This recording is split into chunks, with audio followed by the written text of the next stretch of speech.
when it comes to strategy, I have the absolute godfather of workplace strategy, global workplace strategy consultant with over 20 years experience in the consulting, design and in the construction industry.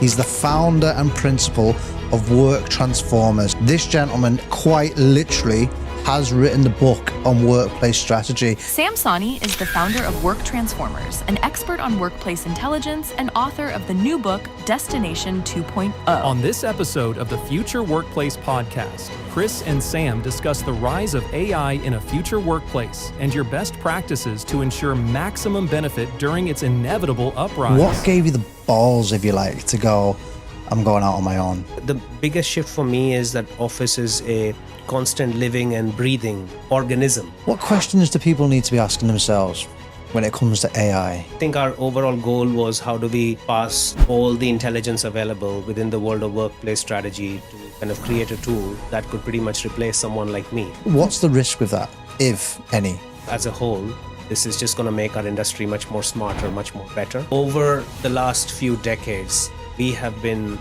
approaching this wrong. By that I mean that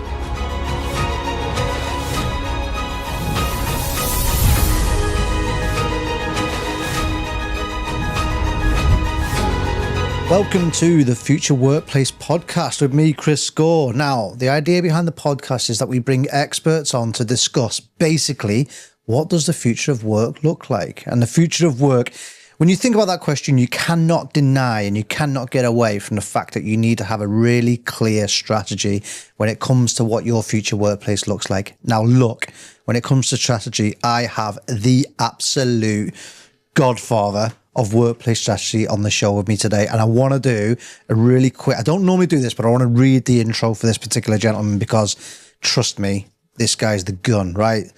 I'm not going to say his name just yet. Global workplace strategy consultant with over 20 years experience in the consulting, design and in the construction industry. He's the founder and principal of Work Transformers, which is a specialist workplace strategy firm. We're going to talk a little bit more about that in this interview here. But moreover, this gentleman quite literally has written the book on workplace strategy, Destination 2.0, and we have first viewing of it. It's not out until next week. So by the time you see this, it's not out until next week. Make sure you get a look at that. Look, that's an intro. His name is Sam Sahni. Hello. Hello, Sam. Hey. I've not done an intro like that. Yeah, I know. It was something quite strong. Thank you for such a great introduction. You've got to live up to it now, haven't you? So welcome. And genuinely, look, I'm buzzing by this. You very kindly brought this in to share with me. And I'm an avid reader. We just said a few minutes ago, I will be devouring this over the coming weeks. Thank you very much for bringing that in. We're going to talk about that in a minute. Let's build this up first, though. Tell me about you. How do we... I bring experts on, right? We talk about workplace strategy, what the future of office looks like in the next 5 to 10 years. Why are you in the position that you can have that compelling conversation with me? Where did you come from? How did you get here? Yeah, it's a good question, Chris. Thanks for that. And I'm a big believer that you don't know where you're going unless you know really where you're coming from. Yeah. So I grew up in India, in New Delhi. I did some work and studying in engineering computers. And then I moved to the UK to study architecture, a complete change of direction. But for me, architecture was a great mix between art and science. So I went to Greenwich and went all the way through.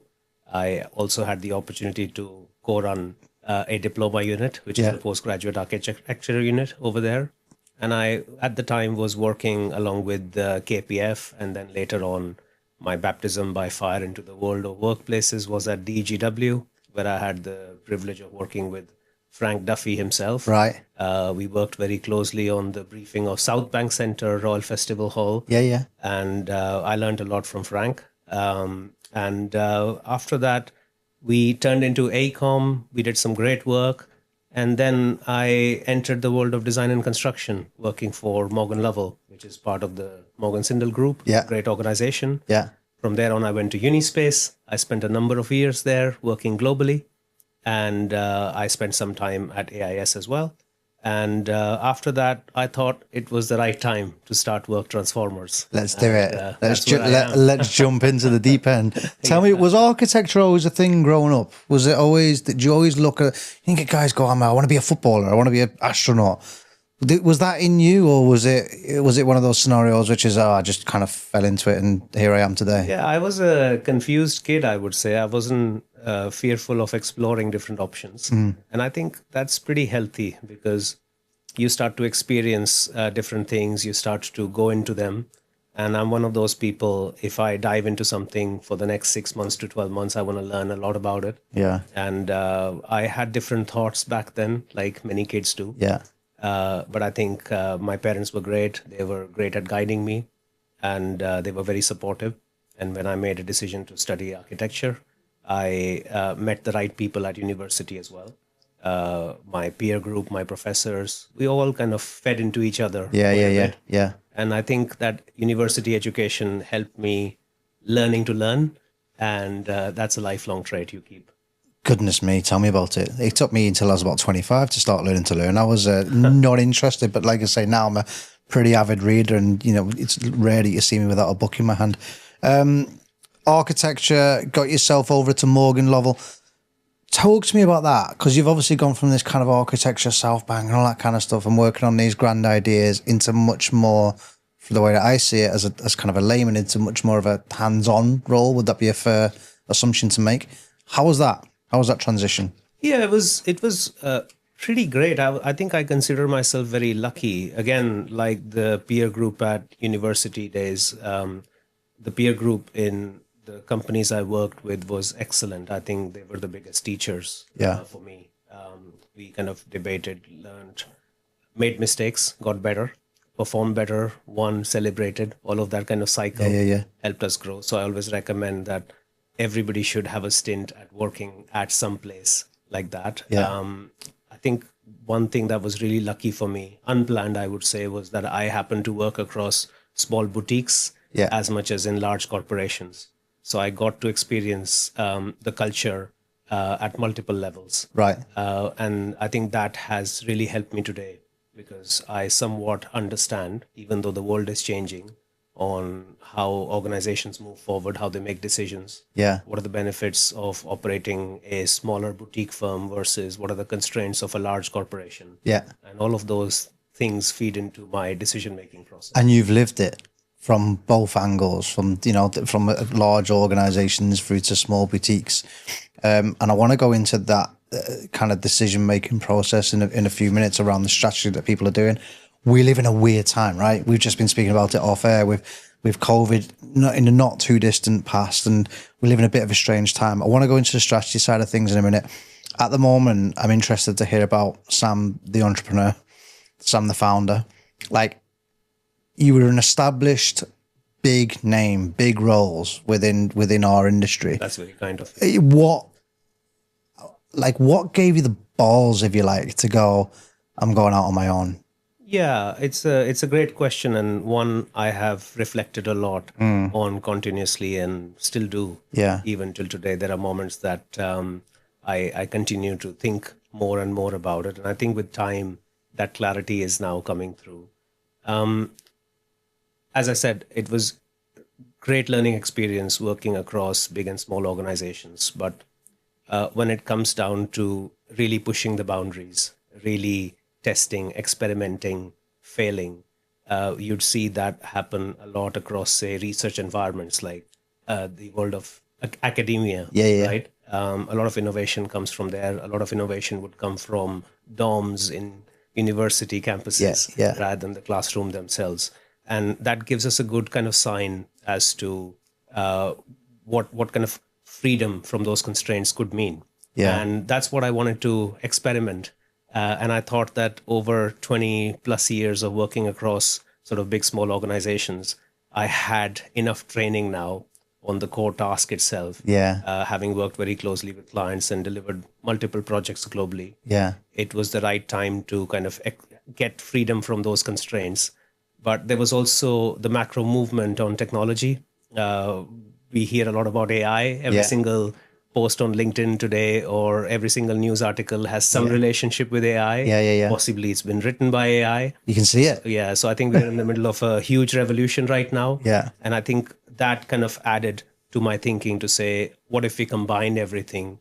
How could we make the field better? How could we make corporate real estate better? How could we make things much more equitable? So I think I did this transition to start Work Transformers, to go sharper, go deeper, and have the freedom to experiment and fail, then actually ask for permission and apologize later. Yeah. That's really cool. And I genuinely don't think I'm employable now. So, which is related to Half what of the innovators aren't really. I know. So I think in order for us to talk about the kind of the technology kind of relationship with strategy and stuff that you just referred to a few minutes ago, I want to try and set the scene on what it used to look like. So workplace strategy, I have an office move. Talk to me about 5 years ago, what did it look like? How did that work? What was the relationship? What happened? Did someone come to you and say, "We've got an office move, Sam, talk me through the strategy. I don't know what I'm doing." What's the old way of doing it all? Yeah, the old way, and I think it's still somewhat valid. I won't shoot that down. Was to somehow start by explaining them what workplace strategy really is in many ways. Well, let's start with that then. Yeah, it's a not very old profession. I mean, I would say, to my guests, some would argue, I would say it's like 50 odd years old. Right. And it started as sort of a intermix between science and storytelling. Right. Possibly you would say design as well, where it was all focused to use kind of subjective and objective data collection techniques around an office, how people use it, what do they do when they're there, what type of work they're doing now, how the business is changing, what type of work they will be doing moving forward, what is the vision of that business, and start to combine all of those using data and engagement with the users to create an amazing brief that you would then sit along with the designer to make sure it's translated. And be the guardian of that brief throughout the project lifecycle. Yeah. And then once that office is kind of delivered and people are using it, you possibly would come back and do what we geekily call a post-occupancy evaluation, which you might run some of those same tools again to see the deltas between what people were saying pre-new office and what people are saying post-new office. And then you'd always discover 5 to 10% elements that still need to be improved. Right. And you'd advise the client. That's what it was. It was a mixture of science and storytelling to deliver effective briefs. Yes. And it got picked up by a number of organizations globally. But I still felt that, I think, to my guess, there's a majority of businesses who are still small, medium enterprises. Who are in need for speed, who are not still understanding what workplace strategy is and what value it adds. And they would think that the first point of call to do a new office would be to go to an interior design organization, to a design and build organization. And most of the time, those organizations would guide you that you need help. And here's a workplace strategist. Of course, this is what they do. That's what they do. Yeah, it's their business. Yeah, and that access has been increasing, but I don't think it's there as it should be. I own an SMB. The strategy piece, and I own an SMB, right? And we're always looking at the bottom line. So we always look at consultancy, and we're always very careful around consultancy and strategy and that kind of thing. The workplace strategy piece for an SMB sounds expensive. What's the benefit of it? What if my comeback to you is that sounds expensive? I'll just go to a fit out design and build company. What would the response to that be? Yeah, I think you've got to do a quick kind of back of a fact packet calculation. I don't know. Everybody has a different definition of what a small, medium enterprise size is. For argument's sake, let's call it 200 people, right? For argument's sake, could be 100 people, could be more. Across those 200 people, the BCO formula for space per person is 10 square meters per person. Right. So for 200 people, you're looking at roughly 20,000 square foot or 2,000 square meters of space, roughly speaking. Now, if you really employed a workplace strategist to come on board and they would work with you, they would tell you that actually your current space utilization based on the data they're collecting is on average 60%. That is, if you're lucky post-COVID, right? Gotcha. That's what we are saying. Yeah. And you should actually take lesser space and you should design it in XYZ manner. Yeah. So you get lesser space, but you get better space. Understood. And the space is much more efficient. It's much more effective. And you deliver that. So what would you do actually as kind of what would you save as a result of that? You would save huge on CapEx. Yeah. You possibly had to get 4,000 square foot less. Yeah. So instead of paying for 20,000 square feet, Yeah. you've actually paid fit out costs for 16,000 square foot. But then you're constantly gaining on OPEX as well. And then Because you you're add that delivering over a- a 5-year period, Yeah. the math adds up compared to a fraction of what the workplace strategist charged you. Yeah. So that's how I would explain it. Yeah. I mean, look, that's compelling, right? So as a layman, that makes sense. I get that. And then you mentioned then, the business that you've now got, Workplace Transformers, you mentioned having access to strategic-based conversations for small and medium businesses. Talk me through what the goal is with the business. Talk me through what the mission is with Workplace Transformers. Yeah, we've recognized a macro movement with AI. Everyone is using ChatGPT.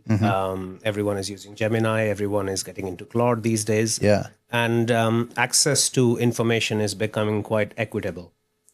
People are even having personal conversations and using these. Which can get scary. Which can I get watched scary. a TV program last night about it. Oh my God. Anyway, different conversation. There are Good. risks involved of doing that, but at least the word prediction is there to be able to guide you. So I think that macro movement is kind of creating a sense amongst all our minds that I can get that information from XYZ channel, and I can even cross-check the information from these AI tools.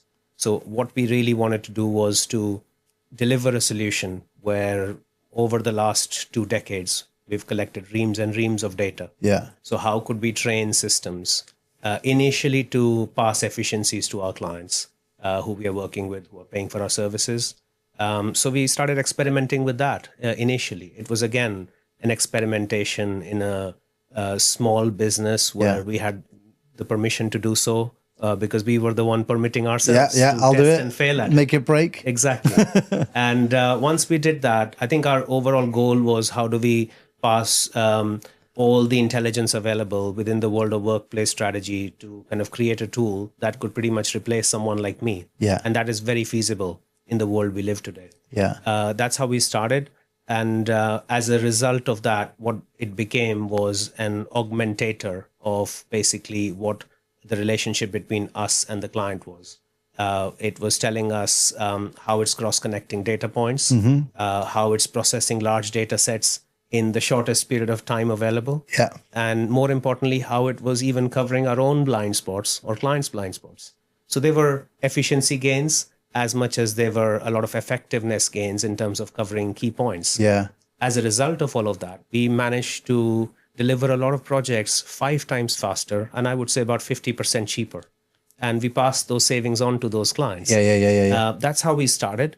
And we are still on that journey. Now our next target is to begin to offer that to the wider market.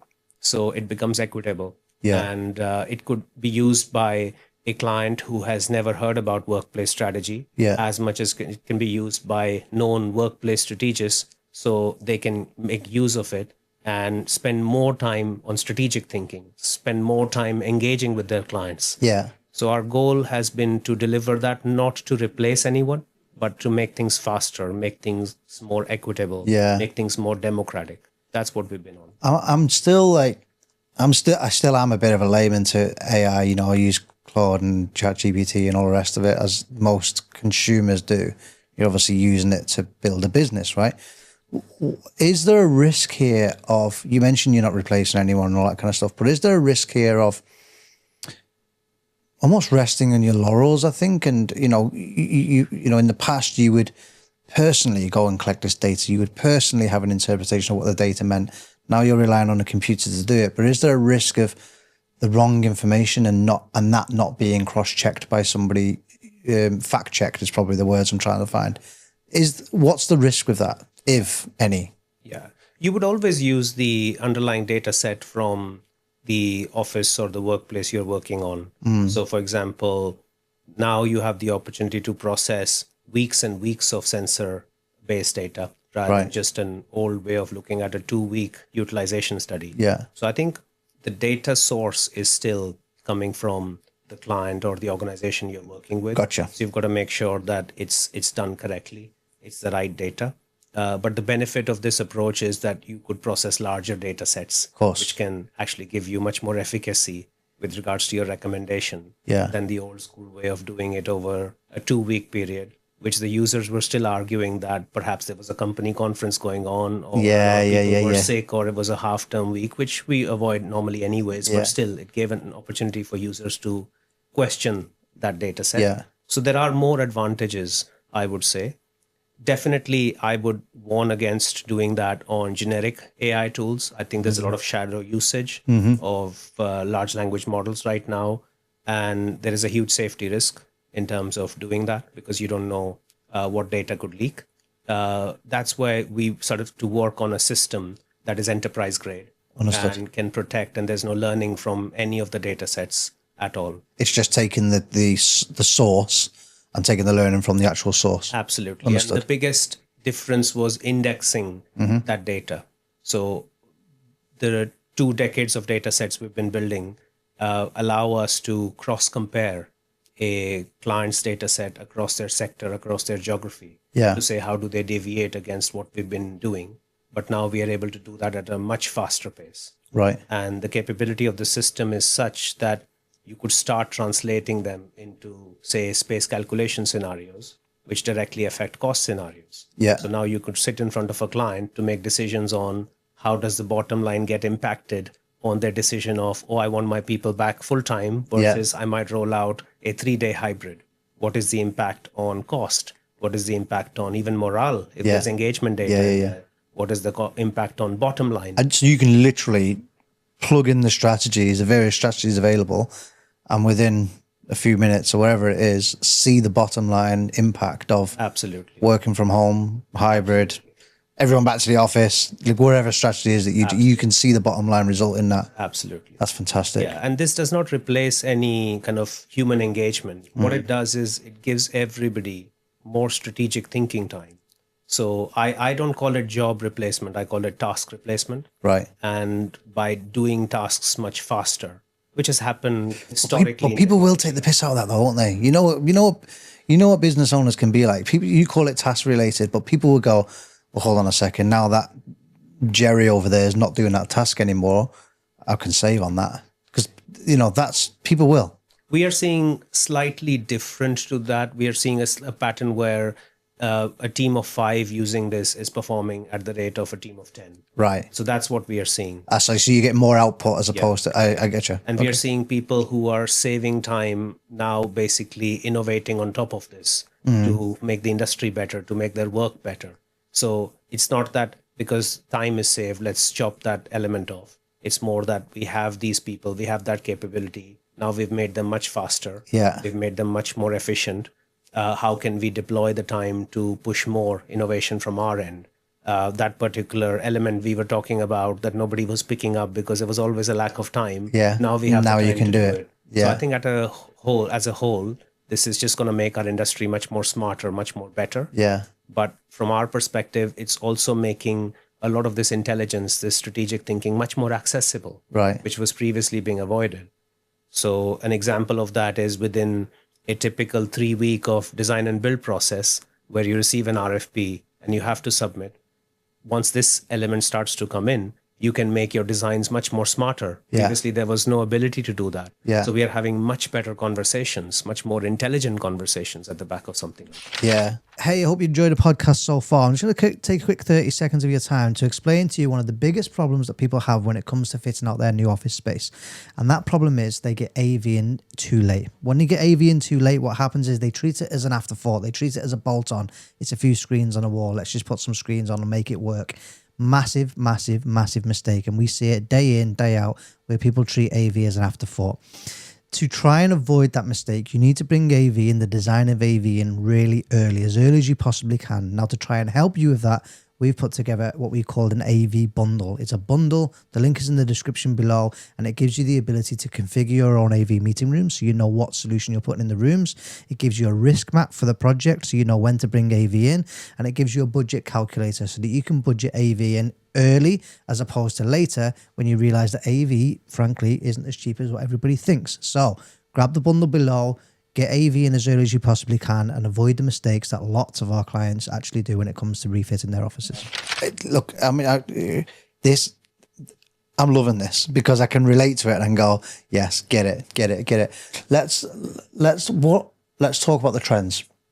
What are we seeing at the moment? What's the data telling us? So, you know, what are we, six years post-COVID? Well, post-lockdown one. We've had this massive movement of hybrid working. We went through this recruitment challenge of people just saying, well, I want fully remote and I want 100 grand a year and tough. That's what I want. You know, we got Jamie Dimon at JP Morgan saying, I want you back in the office full time. All of these different things going on, this kind of workplace strategy things going on. What's going on? What is the trend? What are people actually doing? Yeah. I think I have been asked this question maybe 1 million times. Sorry for not being very. I had to answer it, and I got one. Sorry for not being very original. That's a very. But this is important, right? Yeah. This is the point of the podcast. Yeah. Is that if you've been asked it 1 million times, that's why I'm asking it now, because I'm saying, well, what's happening? What's going on? I think to answer your question, let's reframe it. Since kind of the post-COVID period kind of came alive. Once we all started going back into the offices, the biggest difference is there is no one trend. I call it the era of the fork, where we come across organizations that are enforcing a full-time return to office 5 days a week. We're working with them. We're working with companies who are operating a 3-2 hybrid, 3 days in the office, 2 days at home. Yeah. And we are also, believe it or not, speaking to companies who are fully remote on a number of different elements on how they can roll out practices. Trying to wrap my head around that one for you. Yeah, and those companies aren't doing bad at all. They're growing. It works for them. So there is no right or wrong answer, as we are seeing right now. And you've just got to find the right formula which works for you. And smart companies are applying this across the board in different ways. Right. So a global organization we've recently worked with has a 4-day approach to return to office in one location. And they might be applying a 3-2 hybrid in another location, whereas they're working in geographies where people are living in smaller apartments. They prefer to be in the office. For example, in Tokyo, in Hong Kong, those type of locations, they are welcoming people back to the office 5 days a week if they want.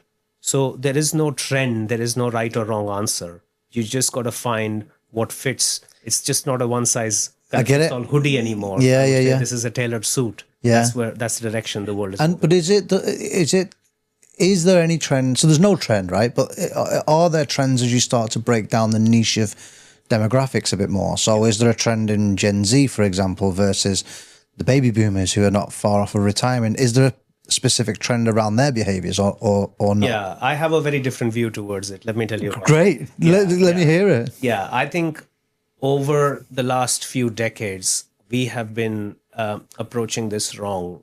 By that, I mean that we have been designing for the average employee. Right.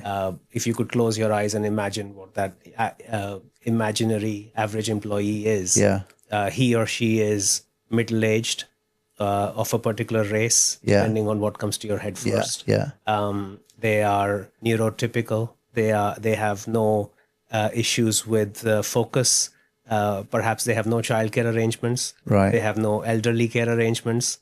If it's a female, maybe they don't breastfeed in your slide deck as a persona. Yeah. So we've been treating employees just as a kind of human resources categories, segmenting them by generations, job type, tenure, age. And I have yet to discover that average employee across 20 years. Anybody I speak to does not fit that. Gotcha. Once you have a detailed conversation. Yeah. So I think the trend we are beginning to see, and I'm talking a lot about in my upcoming book as well, is that we should stop designing for the average. And we should really start focusing on demographics and their differences. Right. By bucketing millions of people in one generational bucket and assuming that they all have similar traits and behaviors, you'd be actually making wrong design mistakes. Yeah. Because nobody matches the next person within that bucket. So that's what I would say on that. I love it. But again, and this is me sitting on the devil's advocate side of things, how would you scale that? Because if everything's different, if everyone's different, but yet you've been tasked with going create our new London office, how do you come up with a defined answer? If you're trying to accommodate for everybody, you accommodate for nobody. Do you know what I mean? Yeah. So how do you come up with the answer? Yeah. In terms of your design, in terms of landscaping your future office, you've got to give people choice. Right. You've got to give them agility. I think the biggest shift we've seen is the desk per person type of fixed desk per person approach. Once you start to liberate from there, and make people much more agile, and that agility layer can also kind of go beyond the office, whether they're working from home or whether working from a third location, you start to release against the demographical differences some capability. Yeah. So if somebody has a need to be able to pick up their school kids at a particular time, and on a particular day they're working from home, and you allow them to get back against the task at hand, right, to be finished by a certain deadline. So you measure them not by presence, but by outcome. By outcome, yeah. You have started to accommodate for that demographical difference, as an example. Yeah. But whereas the old school thinking was, I want everybody in 5 days a week. That's Jane's desk, that's Dave's desk, that's XYZ's desk. Yeah. That's where you start to limit. So what we are seeing is just this level of thinking being expanded at multiple levels. Yeah. And when it comes to the workplace environment itself, the office environment, multiple space types, we are seeing a degree of personalization being added, which is cost control. So I could light up this room in 2 or 3 different ways based on my task at hand. Yeah. If I wanted some focus, I could dim the light, I could focus on my laptop screen, I could get some tasks done. Whereas if I'm actually on a video call, then I would just up the light, increase the air, just open the curtains up. So elements like that give a degree of personalization. Yeah. And I write heavily about it in Destination 2.0. Well, I do want to talk about this. So talk me through the theme. I mean, I think we're already starting on that, aren't we? But talk me through the theme. Where did the idea of this come from, and kind of why is it coming to fruition? You mentioned you've been working on it for a year and a half, or just over a year and a half. It's a lumpy thing. You can see the references and the citations that you've got in the back. It's an exceptional. I can't wait to get stuck into it. Why? Where did it come from, and why? Yeah, there's a very interesting story about it, which I won't voice very often, but I will today. As I started Work Transformers, I started reaching out to a few past clients who'd become friends, and I started reaching out to the market. I got told that, oh, you missed the boat on that particular project because we didn't know you were available. But by the way, can you just cast an eye on this piece of work I've been doing and give me your view? Right. And those pieces of work were around sort of future of work strategies or some project related stuff. We had NDAs signed. I reviewed it as an independent consultant. And that happened about 6 to 8 times in a span of, I would say, 2 to 3 months.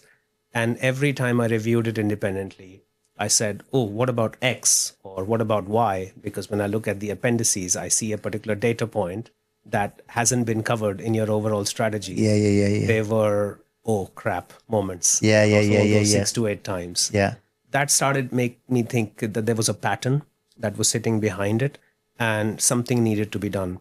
Now, in parallel with that, workplace strategy remains a very unregulated field. Right. It's not like being a doctor or a lawyer or even a mortgage advisor, where you've got to be qualified to be able to sign off something.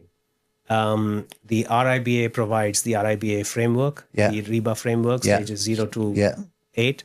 And if you look at those, along with the unregulated aspect of things, stages 2 and onwards have a lot of definition in them as to what a design should do, what deliverables need to achieve, because it's a framework written by architects, for architects and designers.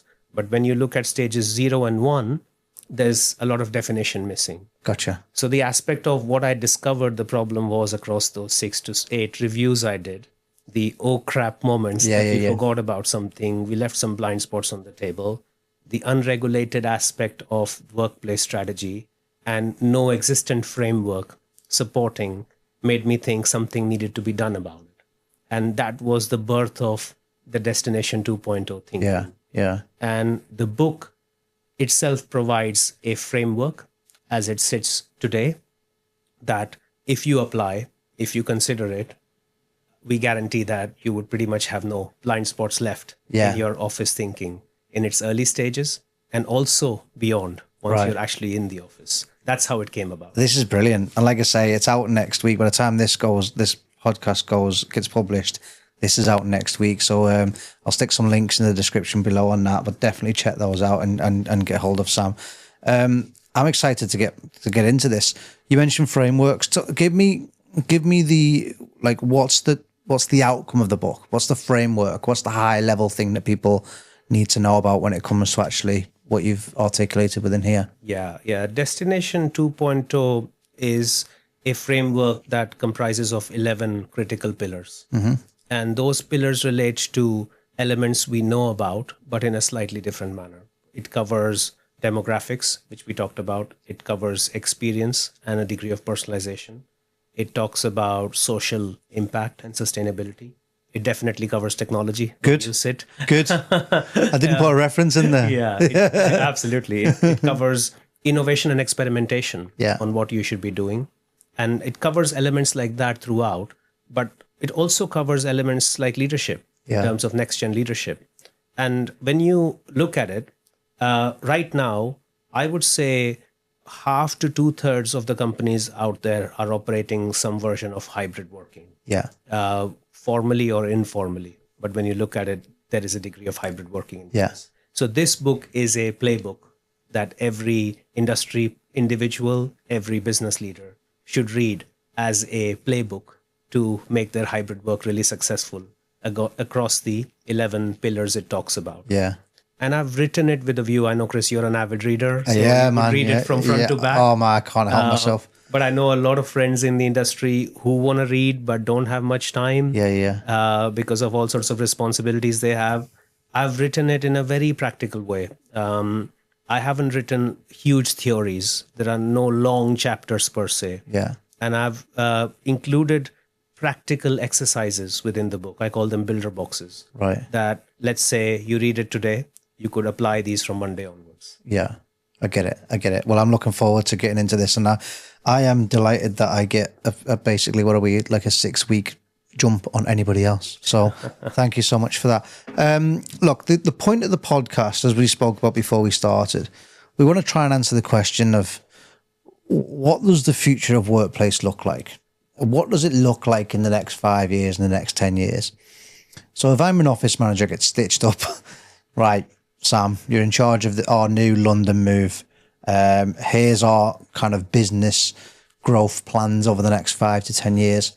What questions do I need to be asking myself if I get tasked with that? Yeah. We're living in an age where things are moving fast. Things are changing rapidly. Things we didn't expect to impact our thinking are doing so. They're impacting our businesses. So it's very difficult for anybody to project what 5 and 10 years could look like. Yeah. I've known a lot of friends who are in the space of future of work. They're known leaders, and they themselves tell me that my prediction 10 years ago was so wrong.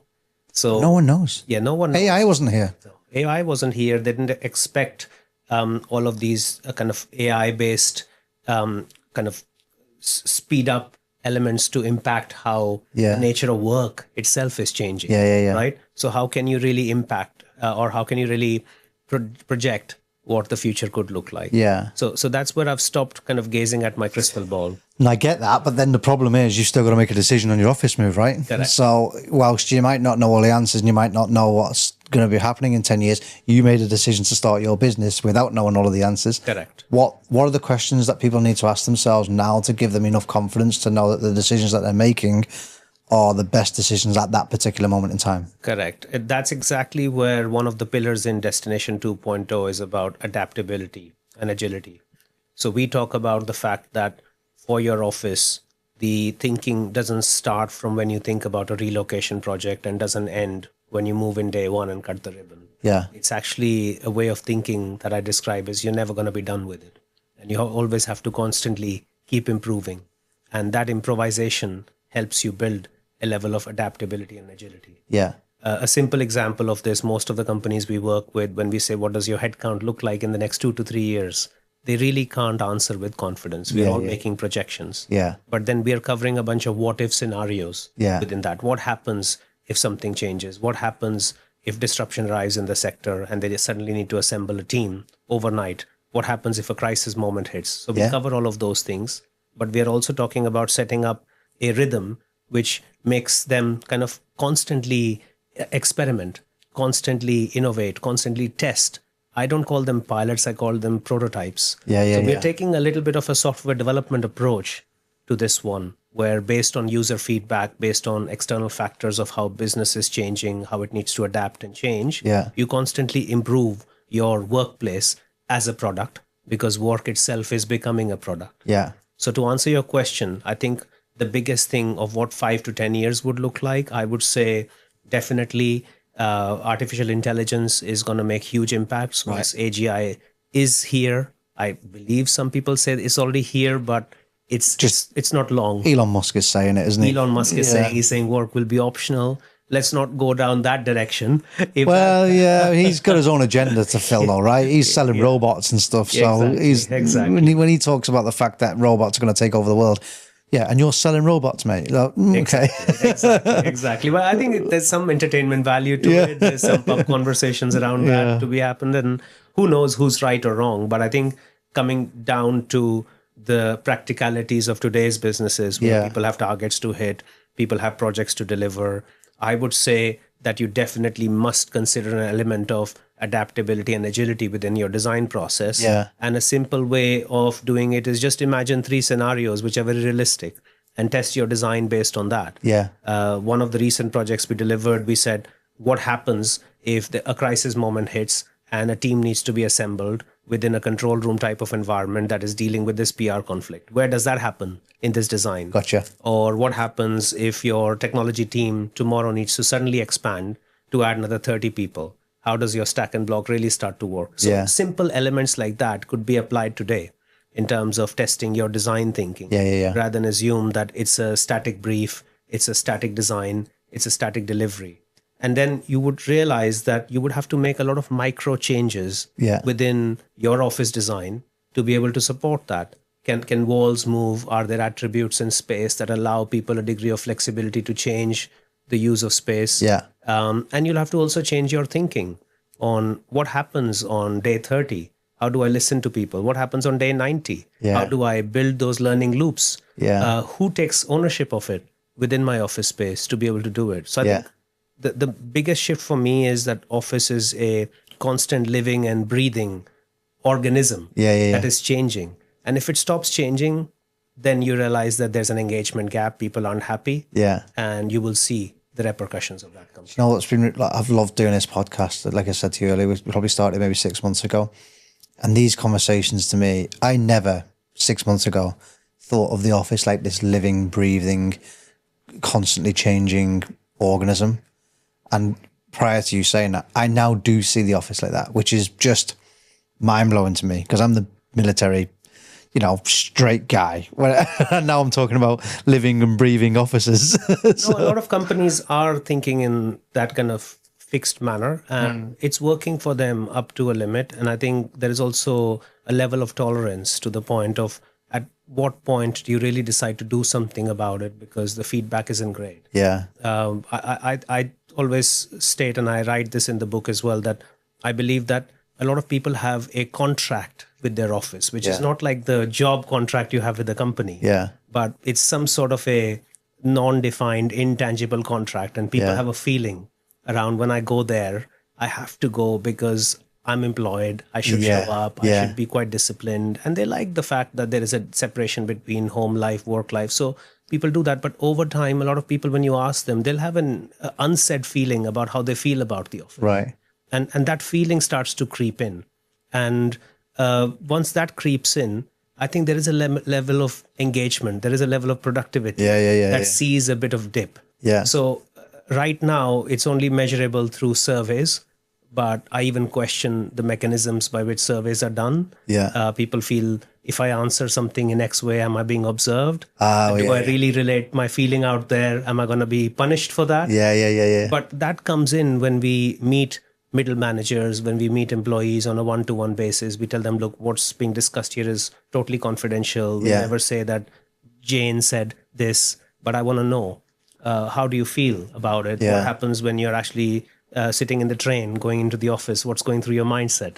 Apart from- And yeah. those elements start to kind of give us decent subjective data points Yeah. that we then relay back to the client to say, actually, by you deciding to keep it very fixed, Yeah. you're going to just amplify this feeling over This a is what period you're of getting. time. And if you believe in the fact that people's feeling drive their productivity, then doing something right about the space is the right thing to do. Yeah, hence the strategy piece that you were talking about earlier. Yeah, I get it. The can we do the AI bit for a bit? So course. you obviously started a company. There's a large element of AI, which is kind of a large foundation of the way that you started your company. What questions do people need to be asking themselves when it comes to AI? And, you know, because I still think, certainly in the realms of, you know, technology, it's really early, but it's bloody accelerating quickly. What are the pitfalls that people need to be aware of, and what are the things that people need to lean into when it comes to AI and AI within the workplace? I am seeing a lot of experimentation, a lot of tinkering going on, which is really exciting right now. I've got a lot of people I respect in our industry who are pushing AI training, just creating the awareness of what AI can deliver.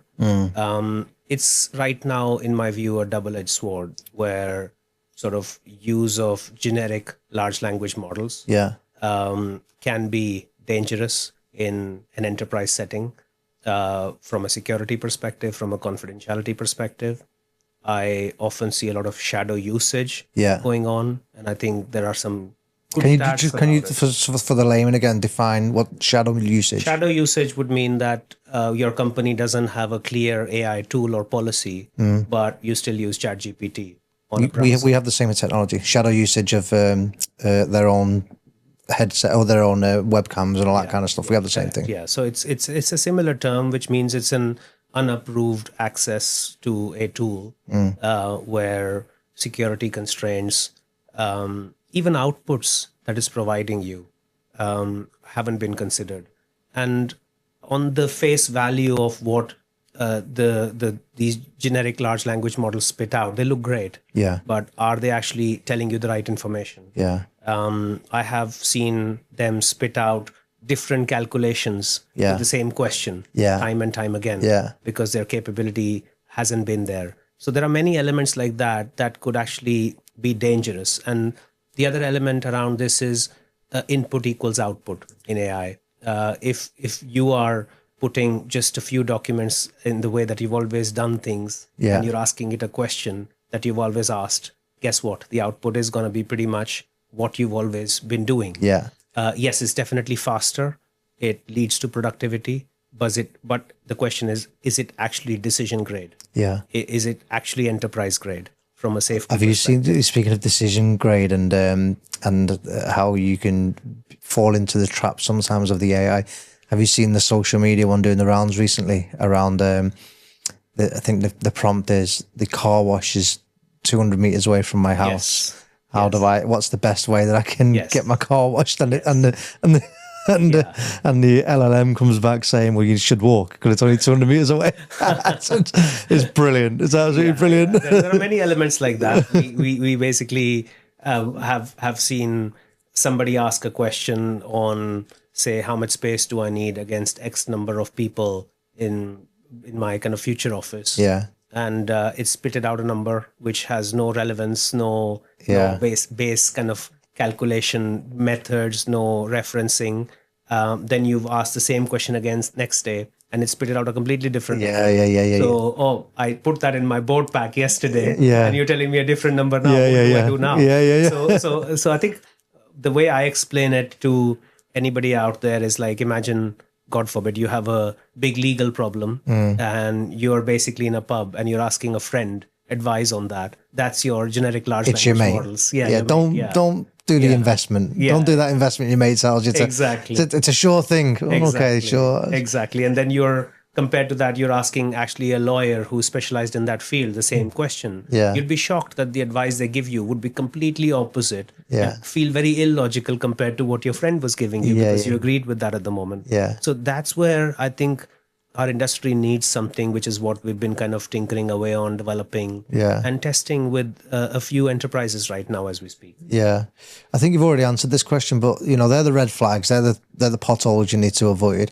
Where do we lean in with AI? Where do we go, right, that bit, we're all in on that bit?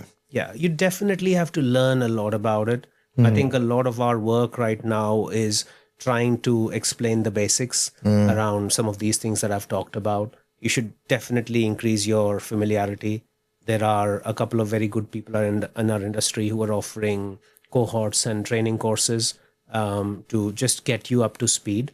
Yeah. And then you've got to understand the amount of variables involved in all of that. Again, it all comes down to the simpler analogy of input equals output. When you are working on a large language model that is generic, your prompt is minimal, or your instruction sets are static, and your database is also what you had. So ultimate output is going to be what is going to be based on all of those inputs. And those all form a part of the variable set that you have to consider. Yeah. So I think the first step I would say is really lean into it, really learn about it, understand, question, get to grips with it. Yeah. And then start searching for what is out there or what you could build, and then understand the limitations of it. Yeah. Once you've understood the limitations of it, like anything else, then you're going to be much better equipped in next 6 months to 12 months to make the right decisions. Yeah, don't be the elder. Like my father-in-law, he stands in the pub and says, "It's not like it was back in my day, Chris." Oh, okay, no, it's not. Yeah. No, it's not. Yeah. Look, Sam, this has been great, and we need to look to start rounding it up. But I think what I want to finish by saying, if those people listening and watching this, why would we've already done it, but just to kind of emphasize the point, why would they get in touch with you? Why would they get in touch with you? Why would they contact you? What's the reason they would say, "Sam, can we have a chat, please?" That's a great question. I think the two aspects of the work we are doing right now, and we are really trying to push the boundaries, are we are supporting with office projects, office relocation projects. We are working on workplace strategy, and we are deploying efficient techniques within that. Yeah. So we can do it in a much more valuable way for a client. Yeah. So we have some big brands who are working with us. We also have some organizations who are not known but are awesome organizations. Yeah. And supporting those companies between kind of small to mid-sized bracket as well. So that's why you would get in touch with us as one part. Yeah. The other part is some of the work we are doing in the artificial intelligence space. We are now actually piloting and prototyping with certain organizations. Yeah. Delivering specific workflows for them, using the data sets that we've kind of accumulated. Right. So if you are kind of looking into a partner who can come on board, who understands the space of corporate real estate, who's into research, who knows the technology, that kind of combination, if you need, then definitely get in touch with us. Brilliant. How can they get in touch with you? I think the simplest form is to look me up on LinkedIn and send me a message. You could also go to worktransformers.com, but I would say the easiest pathway is search me up on LinkedIn. LinkedIn, it's the master of all communication. Exactly. Book next week. Bookstores. Do you know where it's being distributed to yet or not? It's definitely going to be on the online channels everywhere, and definitely in certain bookstores as well. Brilliant. So I think, like everyone, Amazon, you can't go wrong with that. Go and check that out if you want to learn about the strategies and the 11 points that you've spoken about earlier. Sam, look, enjoyed this. Thank you very much for joining the Future Workplace podcast, and I wish you the best of luck with the business and with the book. Thank you, Chris. It's been an awesome experience. Great. Thanks, Sam. Thank you.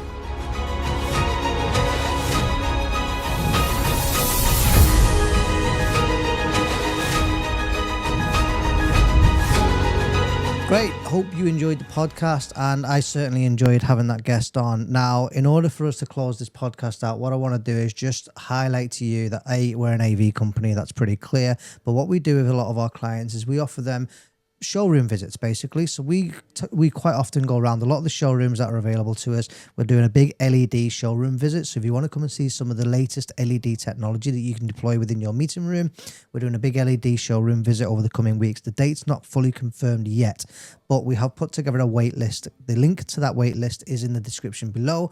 If you're interested in coming along and seeing the latest LED and what you can deploy within your office space and the art of the possible when it comes to LED, click the link below, join the wait list. When we've got the date confirmed for our showroom visit, we'll then invite you to that showroom. We'll show you what the art of the possible is.